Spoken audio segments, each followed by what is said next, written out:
Dili ni mao. Kaya ang GB niya 128 lang.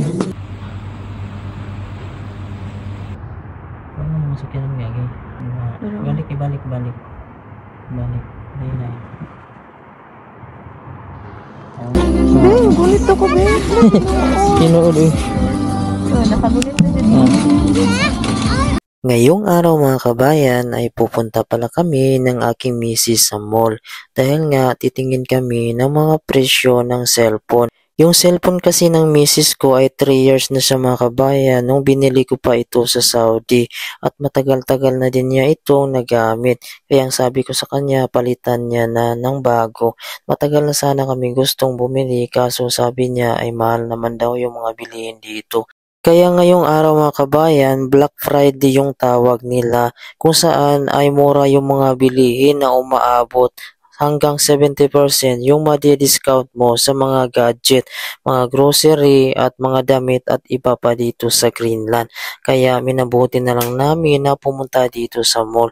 Bago kami pumunta dito ay naghanap muna ng cellphone na bibilhin yung aking misis sa online.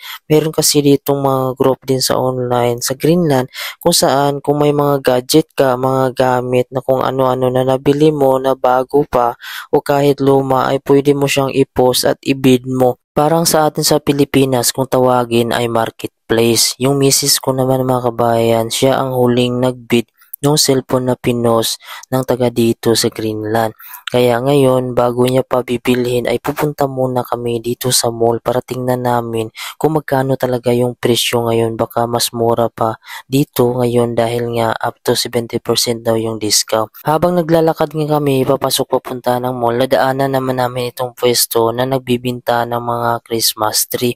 At dito sa loob, pinasok namin dito kung ano yung binibinta nila dito.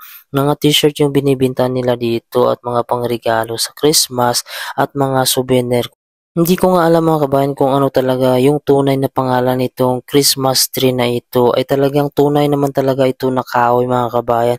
Akala naman na kasi dito ay plastic lang siya pero kahoy pala ito na dinideliver ito. Nasa ibang lugar pa daw ito nang galing at ino-order. Yung isang maliit nga niyan mga kabayan, yung presyo niya ay umaabot sa 3,000 pesos na sa atin. Hindi ko nga alam kung mayroon bang ganyang klase sa atin sa Pilipinas. May nakita ako niyan kaso pine tree naman, magkawig lang siya.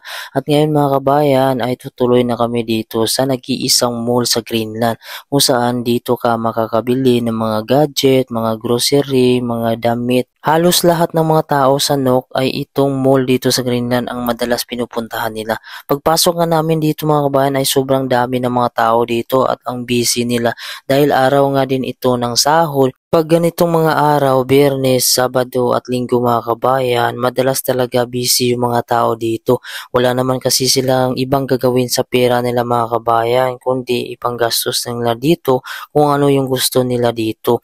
Kasi dito mga kabayan, pag nasa Greenland ka na, kapag masipag ka lang, madalas kang nagtatrabaho dito ay talagang makakaipon ka kahit paano. Kasi pag ikaw ay pamilyado dito sa Greenland mga kabayan, kapag yung misis mo ay mga anak dito, ay wala ka namang problema yun sa hospital, lalo na pag lumaki yung anak mo ay libre sa pag-aaral. At dito na nga mga kabayan, nakapasok na kami kung saan dinidisplay yung mga cellphone dito. At tiningnan nga namin dito, wala yung ibang stock dito na gusto ng aking misis.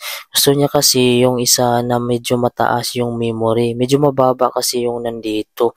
At titingnan pa namin mga kabayan kung medyo okay yung bibili namin doon sa online.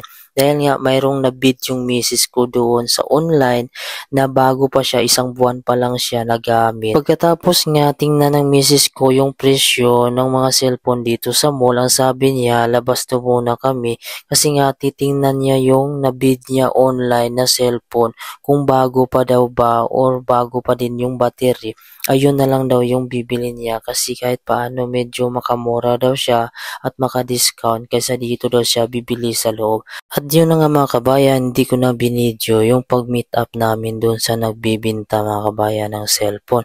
At yun ay nagustuhan nga ng aking misis dahil nga bago pa talaga siya at may resibo at 100% pa mga kabayan yung battery niya. At nakita nga namin sa history mga kabayan, nitong October lang talaga siya nagamit. Kaya ang sabi ng misis ko ay bibilihin niya na lang daw.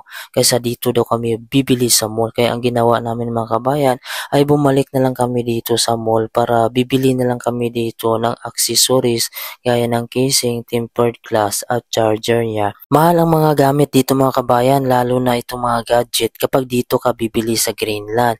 Pero kapag discount sale naman sila mga kabayan ay medyo mura lang siya, halos magkapresyo siya sa Pilipinas. Ang kagandahan mga kabayan, kapag gusto mo mag-order online mga kabayan ay wala na siyang tax at medyo mura din siya, halos kapareho siya ng presyo sa Pilipinas. Masarap lang sa pakiramdam mga kabayan yung mga bagay dati na hindi namin kayang bilhin. Kahit paano nandito kami sa Greenland ay napag-iipunan namin yung mga bagay na gusto namin bilhin. At ito na nga mga kabayan, bali nakarating na kami dito sa bahay at sinusubukan na nga ng aking misis yung cellphone na nabili niya kung okay ba siya gamitin. Yung kanyang cellphone kasi mga kabayan na luma ay hindi siya makakuha kapag gabi, ay malabo at madilim mga kabayan yung kuha niya, lalo na sa video ay hindi mo siya mazoom, may limit lang siya. Hindi kagaya itong nabili niya ngayon mga kabayan.